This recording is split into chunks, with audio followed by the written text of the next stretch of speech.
श्री शिवाय नमस्तुभयम। हर हर महादेव। दोस्तों, आप सभी लोग जानते हैं कि 8 सितंबर 2024 को पड़ रही है रविवार, राशि पंचमी। दोस्तों, यह जो रविवार है, भादो महीने में पड़ने वाला सबसे बड़ा रविवार राशि पंचमी है, क्योंकि सावन महीने के बाद भादों का रविवार राशि पंचमी पड़ रहा है, जिसका बहुत ही बड़ा और विशेष महत्व होता है। और ऐसा दिन पूरे साल में सिर्फ एक ही बार आता है। और दोस्तों, आप सभी लोग जानते हो कि रविवार का अगर सबसे बड़ा कोई उपाय है तो वो 7 हरी चूड़ियां वाला उपाय है। तो दोस्तों, इस भादों के रविवार राशि पंचमी के दिन आप लोगों को इस 7 हरी चूड़ियां वाला उपाय को जरूर करना है। बहुत सारे लोग होंगे जिन लोगों ने इस उपाय को ना किया हो, मतलब पूरा साल निकल गया, उन्होंने किसी भी दिन इस 7 हरी चूड़ियां वाला उपाय को ना किया हो। पर दोस्तों, आपके पास एक आखिरी मौका बचा हुआ है, जो कि 8 सितंबर के दिन है। तो इस दिन आप लोगों को इस वाले उपाय को जरूर कर लेना है। भले ही आपने पूरे साल भर इस उपाय को ना किया हो, पर अगर आपने इस भादो महीने के रविवार के दिन अगर इस वाले उपाय को कर लिया तो आपको इस उपाय को करने का वह फल मिलेगा जिसकी आपने कभी कल्पना भी नहीं करी होगी। इसीलिए आप लोग इस वाले उपाय को एक बार जरूर कर लेना, ताकि आप लोगों के हाथ से यह मौका ना जा सके और आपको इस उपाय को करने का फल मिल सके। दोस्तों, यह उपाय पंडित जी ने अपनी अभी की ही शिव महापुराण की कथा में बताया है, जिस उपाय को आज हम आपको बहुत अच्छे से समझाने वाले हैं। इस वीडियो को देखने के बाद इस उपाय को समझने के लिए आपको कोई और वीडियो को देखने की जरूरत नहीं पड़ेगी। तो चलिए दोस्तों, उपाय को शुरू करते हैं।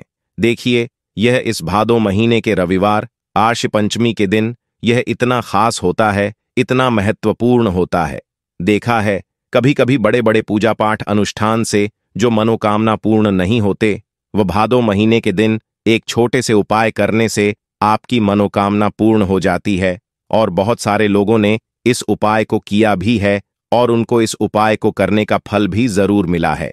अगर आप लोग भी इस उपाय को करना चाहते हैं तो आप इस उपाय को पहले अच्छे से समझ लेना, सुन लेना, उसके बाद करना। आपको इस उपाय का फल जरूर मिलेगा। और इस उपाय को कर लेने से आपके घर में चाहे किसी भी प्रकार की दुख और समस्या क्यों ना चल रही हो, आपको उसका कारण भी नहीं पता है कि भाई यह समस्या किस कारण से चल रही है। उसका कुछ भी कारण हो सकता है, जैसे पितृदोष हो सकता है या किसी भी तरह का मंगल दोष भी हो सकता है। तो इस दिन आप लोगों को यह वाला उपाय कर लेना है। यह एक ऐसा उपाय है जिस उपाय को अगर किसी विशेष दिन पर किया जाए तो भाई उस विशेष दिन का जो है वह तो हमें मिलता ही मिलता है। पर हमने उस दिन पर इस उपाय को किया है तो हमें उससे भी बड़ा फल मिलता है, और फल बहुत जल्दी मिलता है, क्योंकि आप इस उपाय को बहुत ही बड़े और विशेष दिन पर कर रहे हो। तो चलिए अब उपाय के बारे में बात करते हैं। लेकिन उससे पहले आप लोगों को यह जानना आवश्यक है कि आखिर यह उपाय किस समय करना है, किसको करना है और कैसे करना है। तो चलिए हम आगे आपको वीडियो में एक एक करके बता देते हैं। तो दोस्तों, इस 7 हरी चूड़ियां वाला उपाय को हमें इस रविवार के दिन कैसे करना है, किसको करना है, किस समय करना है और कहां पर करना है, ये सारे सवालों के जवाब आपको इस वीडियो में मिल जाएंगे। और जो ये वीडियो देखेगा भाई, उसको 7 हरी चूड़ियां वाला उपाय जरूर करना चाहिए, क्योंकि इस दिन चूड़ियां का भी बहुत ही बड़ा और विशेष महत्व होता है और सुहागा वाली बात हो जाती है, और यह एक बहुत ही बड़ा उपाय हो जाता है इस रविवार का। तो अब दोस्तों, इस 7 हरी चूड़ियां वाला उपाय को आखिर करना किसको है, सबसे पहले हम लोग वह बात जान लेते हैं। तो देखो, घर की जो बड़ी माताएं बहनें होती हैं, उन माताओं बहनों में से कोई भी एक बड़ी माता बहन इस वाले उपाय को कर सकती है। और दोस्तों, अगर आप चाहे तो अपने घर में से सभी सदस्यों को भी इस उपाय को करवा सकते हैं। अगर किसी व्यक्ति की खुद की कोई मनोकामना है, खुद की कोई दुख और परेशानी है जो कि वह अपने लिए ही करना चाहता है, इस वाले उपाय को तो वह खुद अपने लिए भी कर सकता है। बाकी अगर कोई घर में से ऐसा कि अपने ने पूरे घर परिवार की सुख और शांति के लिए यह वाला उपाय करना चाहता है, तो भाई वह भी कर सकता है। उसमें भी कोई दिक्कत वाली बात नहीं है। कहने का मतलब यह है कि इस उपाय को हर एक सदस्य भी कर सकता है, और पूरे घर परिवार के सदस्य के लिए घर की बड़ी माताओं बहनों में से कोई एक माता बहन भी कर सकती है। माताएं बहनें अगर घर में उपस्थित ना हो या वह यह वाला उपाय ना कर पा रही हो, तो फिर घर का कोई बड़ा सदस्य भी इस 7 हरी चूड़ियां वाला उपाय को कर सकता है, चाहे फिर वह पुरुष ही क्यों ना हो। उसमें कोई भी दिक्कत वाली बात नहीं है। अब दोस्तों, इस लंग वाले उपाय को हमें करना कहां पर है? देखो, हमें शिवलिंग के पास में जाकर करना है। बहुत सारे लोग प्रश्न करते हैं, हर एक उपाय को करते समय क्या हम इस उपाय को घर पर या मंदिर में कर सकते हैं? देखो, तो इस वाले उपाय को आप मंदिर में करोगे तो अच्छा रहेगा, घर पर नहीं करना है इस वाले उपाय को। उसके बाद में दोस्तों, जो अगला प्रश्न निकल कर आता है वो यह आता है इस उपाय को लेकर कि आखिर इस उपाय को हमें किस समय करना है, सुबह के समय करना है कि शाम के समय करना है? तो देखो, इस वाले उपाय को आप लोग सुबह के समय भी कर सकते हो और शाम के समय प्रदोष काल में भी कर सकते हो। अब अगर आप पूछो कि भाई सबसे उत्तम समय कौन सा रहेगा इस 7 हरी चूड़ियां वाला उपाय को करने का, तो हम आपसे बस यही कहेंगे कि इस उपाय को आप शाम के समय करेंगे तो ज्यादा बेहतर होगा। बाकी अगर सुबह के समय भी करेंगे तो भी अच्छा होगा, उसमें कोई भी दिक्कत वाली बात नहीं है। तो अब दोस्तों, जो अगली सबसे बड़ी और महत्वपूर्ण बात आती है वह यह आती है कि सुबह अगर हम उपाय को करेंगे तो हमें कितने बजे से लेकर कितने बजे तक के बीच में करना है, और शाम के समय प्रदोष काल में करेंगे तो हमें कितने बजे से लेकर कितने बजे के बीच में करना है। तो देखो, सुबह जितनी जल्दी हो सके आप उपाय को करने की कोशिश करना। बाकी अगर किसी कारणवश लेट भी हो जाओ, थोड़ी देर भी हो जाए, तो 10 या 11 बजे तक भी आप उपाय कर लेना, पर 12 बजे से ज्यादा देरी ना हो, ठीक है? इस बात का ध्यान रखना। उसके बाद में दोस्तों, अगर शाम के समय प्रदोष काल की बात करें, प्रदोष काल का जो समय होता है वह शाम के 6 बजे से शुरू हो जाता है। मतलब शाम के 6 बजे से लेकर 7 बजे के बीच का जो समय होता है यह समय प्रदोष काल का समय होता है। पर अभी जो मौसम चल रहा है इस मौसम में जो है शाम बहुत देरी से होती है, तो आप इस उपाय को 7 बजे या 8 बजे के बीच में भी कर सकते हो। मतलब शाम के 6 बजे से रात 8 बजे के बीच में आप कभी भी इस वाले उपाय को कर सकते हो, उसमें कोई भी दिक्कत वाली बात नहीं है। परंतु रविवार के दिन कोशिश करना कि समय के अंतर्गत ही कर लो। किसी कारणवश ना कर पाओ तो थोड़ा देरी से भी कर सकते हो, आपको उपाय का फल जरूर मिलेगा। देखिए, इस वीडियो में जितने भी उपाय हम आपको बताएंगे सभी उपाय सरल है। देखो, गुरुजी ने कहा है कि रविवार के दिन आपको 7 हरी चूड़ियां वाला उपाय तो अवश्य ही करना चाहिए। वीडियो के अंतिम में आपको उपाय बताया है जो आपको करना है। देखो, आगे बढ़ने से पहले वीडियो को एक लाइक जरूर करें। देखो, सबसे पहला उपाय, यदि आपके जीवन में कर्जा बहुत अधिक है, आपके जीवन में संकट बहुत अधिक रहते हैं, आपके ऊपर बहुत अधिक विपदा आ रही है, बार बार आपको अपने व्यापार में और अपने धन में हानि देखने को मिल रही है, यानी कि आपको प्रत्येक कार्य में हानि हो रही है, तो आपको यह उपाय करना चाहिए। देखिए, इस उपाय के लिए आपको 7 हरी चूड़ियां आपको लेने हैं, ठीक है? देखो, पति पत्नी में बहुत ज्यादा लड़ाई होती है, पति पत्नी में इतनी लड़ाई हो गई है कि तलाक तक की नौबत आ गई है, तो यह उपाय आप कर सकते हैं। घर में क्लेश होता है, बात बात पर, छोटी छोटी बात पर लड़ाई हो जाती है, कोई किसी में भी अंडरस्टैंडिंग नहीं है, कोई समझना को तैयार नहीं होता है, तो आपको यह उपाय करना चाहिए। देखो, बहुत ही प्यार सा उपाय है, यह उपाय कोई भी कर सकता है, यह उपाय पति भी कर सकते हैं और पत्नी भी कर सकती है, दोनों में से यह उपाय कोई भी कर सकता है। एक लाल कपड़ा लेना है, ठीक है? लंबा सा लाल कपड़ा लेना, और सब चीज नहीं होनी चाहिए, या तो आप नई चीज ले लीजिए, या तो आपके पास पूजन के कपड़े पड़े हैं तो उनका भी आप उपयोग कर सकते हैं। लाल कपड़ा ले लिया, ठीक है? साथ में लेना है एक पीला कपड़ा, लाल और पीला कपड़ा ले लिया। साथ में लेना है सेवन, चावल के डेन, साथ चावल यानी कि अक्षत के डेन लेना है। अक्षत के डेन खंडित नहीं, हनी चाहिए, ठीक है? साथ में लेना है, गेंद में लेना है 1 का सिक्का। देखो, 1 का सिक्का भी ले सकते हो, चांदी का सिक्का है तो चांदी का सिक्का ले लीजिए। दोनों में से आपको एक चीज लेनी है, ठीक है? अब आपको क्या करना है समझना, आपको जाना है भगवान शिवा के मंदिर में हरतालिका तीज पर 6 सितंबर शुक्रवार को सुबह से लेकर के शाम तक, रात्रि तक, जब आपकी इच्छा हो तब आप ही उपाय कर सकते हैं। आप समझना, ये सारी सामग्री लेकर के जाओगे। भगवान शिवा के शिवलिंग के वहां पर पूरा शिवा परिवार राजित होता है। देखिए, देखिए कार्तिकेय जी होते हैं, गणेश जी होते हैं, माता पार्वती होती है, नदी जी होते हैं।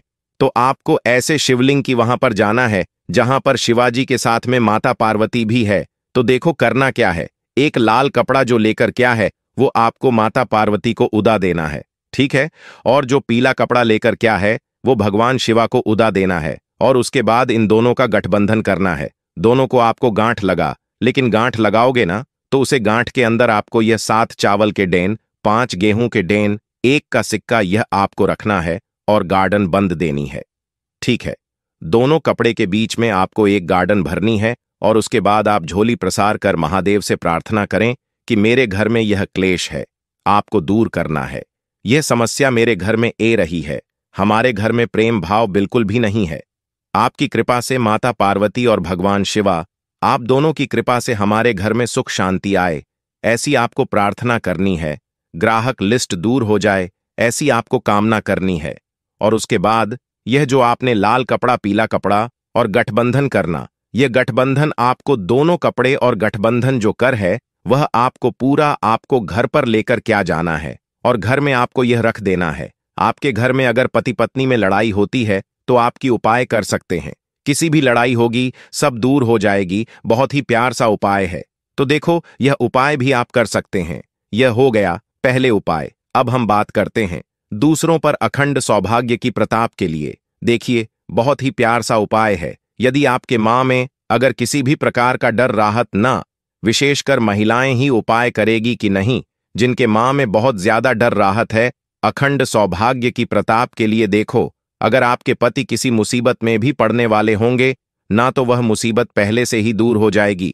किसी भी प्रकार का रोग उन्हें हो गया है या आप चाहते हैं कि उनके जीवन में किसी भी प्रकार का रोग ना हो तो आपको यू पैक करना चाहिए। देखो करना क्या है, समझना है। 7 सेवन हरी चूड़ियां, ठीक है, साथ में लेना है मूली का धागा, दीपक, बस यह तीनों सामग्री लेकर के आपको जाना है बेलपत्र के पेड़ के वहां पर। 18 सितंबर को सुबह से लेकर के रात्रि तक जब आपकी इच्छा हो तब आपकी उपाय कर सकते हैं।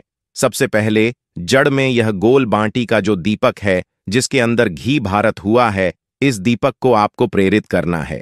उसके बाद जो बेलपत्र का पेड़ है, पेड़ की जो टहनी है वहां पर आपको आई है जो हरी चूड़ियां, जो लेकर 7 हरी चूड़ियां लेकर क्या नहीं है, और 7 हरी चूड़ों को आपको जो मौलिक धागा है न मूली के धागे से आपको बंद देनी है। और आपकी जो भी विशेष कामना है अखंड सौभाग्य के लिए, आपके पति को कभी भी बीमारी ना हो, इस प्रकार से आपको कामना करते हुए यह 7 चूड़ियां आपको बंद देनी है।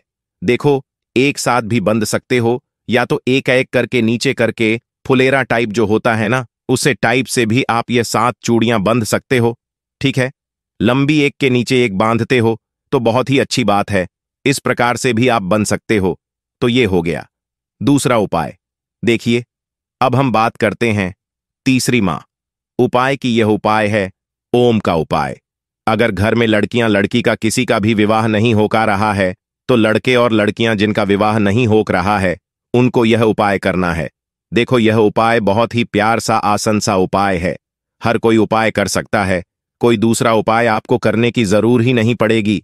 यदि आपका विवाह नहीं होकर रहा है, विवाह में कोई भी आर्च बांट जाती है, कोई यह विवाह होते होते बात बनते बनते बिगड़ जाती है, तो आपको यह उपाय करना है। देखो करना क्या है, समझना, आपको एक बेलपत्र लेना है, ठीक है, साथ में लेना है तांबे के पत्र के अंदर जल और साथ में है आपको पीला चंदन।